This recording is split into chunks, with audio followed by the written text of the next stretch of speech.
ایران کے شہر کاشان میں سن 126 ہجری کے قریب ایک شخص کو انکم ٹیکس وصول کرنے کا افسر مقرر کیا گیا۔ عہدہ ملتے ہی اس کے لہجے اور انداز میں غرور آ گیا۔ اس نے ٹیکس بڑھانے کے لیے ایک سخت حکم جاری کیا کہ خرید و فروخت صرف دکان کے اندر ہوگی، کوئی شخص باہر یا چلتے پھرتے سامان فروخت نہیں کرے گا۔ قانون بظاہر نظم و ضبط کے لیے تھا، مگر نیت میں سختی اور دل میں تکبر تھا۔ اسی دوران ایک غریب سید جس کے پاس چند کلو گوند تھی، رزق کی تلاش میں کاشان آیا۔ وہ دکان نہیں رکھتا تھا، بس امید لے کر آیا تھا کہ آج کچھ فروخت ہو جائے تو گھر میں چولہا جل سکے۔ قسمت کا فیصلہ دیکھیے کہ افسر کو اس کی خبر ہو گئی۔ حکم دیا گیا کہ اسے گرفتار کر کے پیش کیا جائے۔ سپاہیوں نے بیچارے سید کو پکڑ کر افسر کے سامنے کھڑا کر دیا۔ افسر نے نہ اس کی غربت دیکھی، نہ اس کی عزت نسب کا لحاظ کیا۔ گالیاں دیں، تھپڑ مارا اور دھتکار کر باہر نکال دیا۔ سید کی آنکھوں میں آنسو تھے۔ جاتے جاتے اس کے لبوں سے بس اتنا نکلا، میرا دادا اس گستاخی کی تمہیں سزا دے گا۔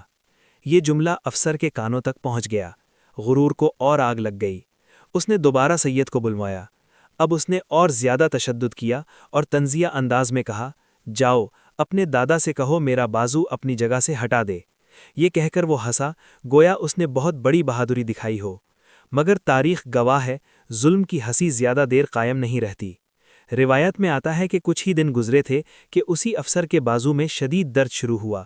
درد ایسا بڑھا کہ ہاتھ مفلوج ہونے لگا۔ طبیب بلائے گئے، علاج ہوا، مگر افاقہ نہ ہوا۔ آہستہ آہستہ اس کا بازو بے جان ہو گیا۔ وہی بازو جس پر اسے غرور تھا، جس سے اس نے ایک بے گناہ سید کو مارا تھا، اب اس کے اپنے لیے بوجھ بن گیا۔ تب اسے اپنے الفاظ یاد آئے، وہی چیلنج، وہی تکبر، وہی گستاخی۔ انسان جب طاقت کے نشے میں ہوتا ہے تو اسے لگتا ہے کہ وہی سب کچھ ہے، مگر وہ بھول جاتا ہے کہ عزت اللہ دیتا ہے اور ذلت بھی وہی دیتا ہے۔ آل رسول سے نسبت رکھنے والوں کی بے عزتی کرنا دراصل اپنے انجام کو دعوت دینا ہے۔ یہ واقعہ ہمیں کیا سکھاتا ہے؟ یہ کہ ظلم وقتی طاقت دیتا ہے، مگر دائمی رسوائی بھی ساتھ لاتا ہے۔ یہ کہ کسی کمزور کو حقیر سمجھنا سب سے بڑی کمزوری ہے۔ یہ کہ غرور انسان کو اندھا کر دیتا ہے اور انجام اسے جھکا دیتا ہے۔ آج بھی اگر ہمارے پاس اختیار ہے، عہدہ ہے، دولت ہے، تو یاد رکھیں، یہ سب آزمائش ہے۔ طاقت کا اصل امتحان یہ نہیں کہ ہم کتنے لوگوں کو جھکا سکتے ہیں، بلکہ یہ ہے کہ ہم کتنے لوگوں کو سہارا دے سکتے ہیں۔ کیونکہ تاریخ کا اصول واضح ہے، جو آل علی سے ٹکراتا ہے وہ دراصل اپنے انجام سے ٹکراتا ہے، اور جو عزت دیتا ہے اللہ اسے عزت دیتا ہے۔ یہی اس واقعے کا پیغام ہے۔